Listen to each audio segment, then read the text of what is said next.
I call the Honourable Shane Jones. Tēnā koe. Tēnā koe, Mr Speaker. I want to acknowledge Simon Bridges as the new chair of the Finance and Expenditure Committee. Actually, he follows the efforts of Amy Adams, Shane Jones, Clayton Cosgrove. I'm not entirely sure if I can accord that status to David Cunliffe, but even Peter Dunn. And for reasons that escape me, my colleague David Parker said that Simon Bridges chaired the meeting very well.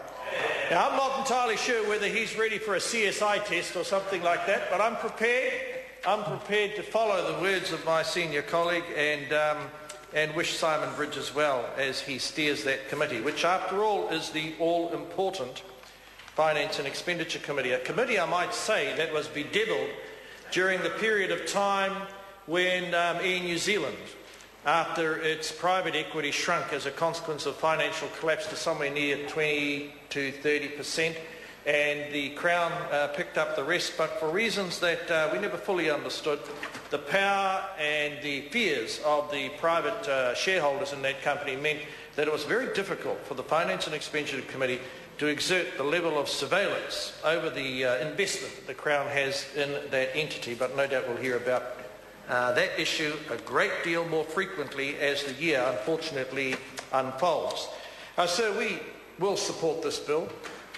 For a mercifully short period of time I sat on the committee and heard the submissions, a number of submissions about this bill, and enjoyed the company of David Bennett and others, and I could see that one didn't need to read legislation in order to advance in the National Party. Unlike our side of the House, where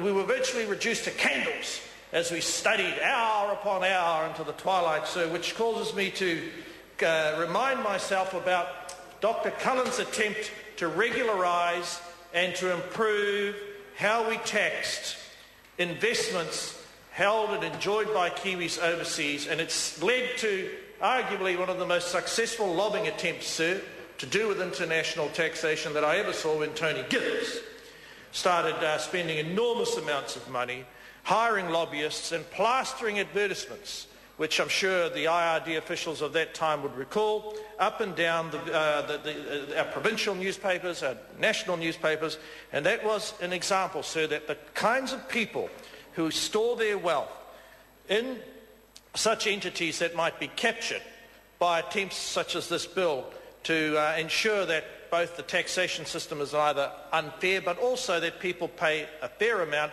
they are not to be trifled with.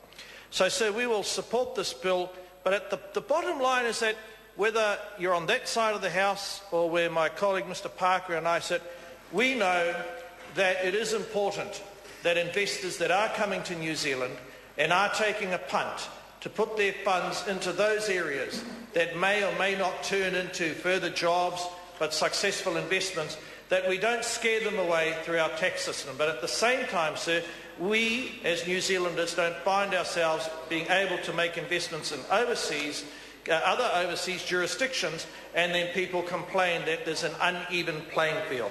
And that's a reasonable principle. Politics will determine, sir, how far the principle tilts one way or the other, but we'll support this bill. I think it's interesting, sir, that the amendments that have been made draw on the fact that there are, whilst we have an internationally recognised set of accountancy principles, and after the Enron crisis at that particular point in time, sir, I was wisely the chair of the Sea Lord Company before being possessed by a sort of a flash of enthusiasm to come into Parliament. But I do recall, sir, that the imposition and the application of the accountancy principles at that time led to a whole host of transactional difficulties for New Zealand firms. And now, sir, to avoid such opportunities for leakage, opportunities for gouging from the professionals, because many of the business managers are not really au fait with the integration between our domestic code and international standards, we're going to go with those accountancy principles, sir, enjoyed by the United States. So it's good to see that our friends in the United States still have a level of repute and power in that particular sphere of the world's economy, because they've been great, sir, having someone suffered on education in the United States.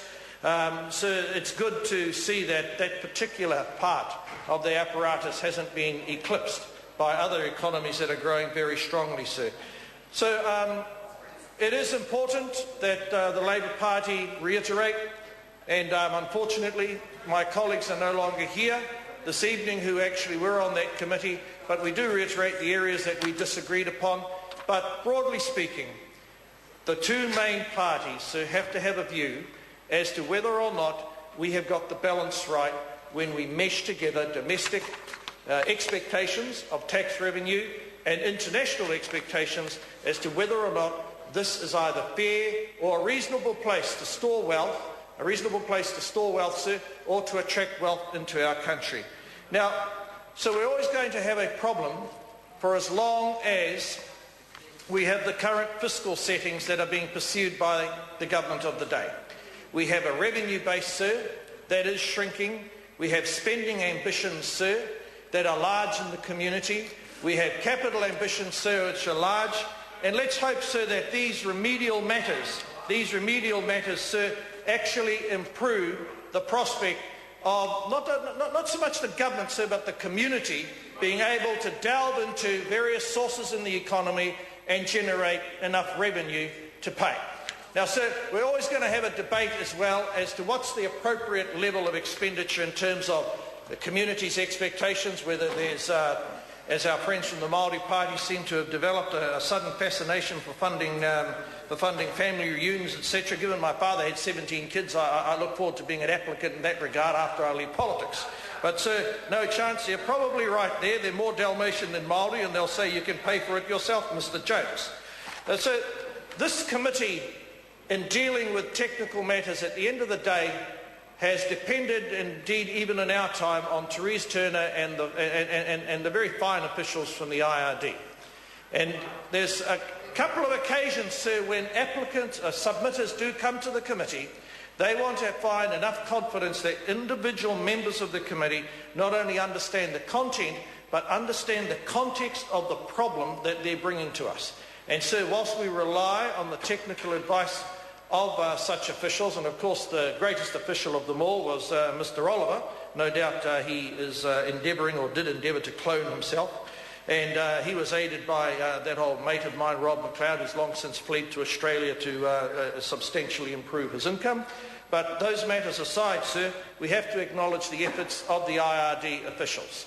But in particular, they need also to recognise that individual members of the committee from time to time do call for additional information from specific submitters.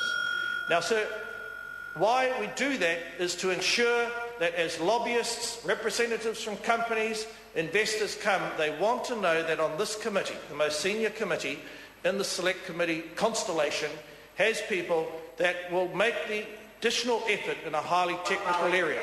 Now, sir, well, I've yet to enjoy the pleasure of not Hone Harawira's company, but Tau Henare's chairmanship on the Māori Affairs Select Committee. So I have waited 6 years to actually get onto the Primary Produce Select Committee.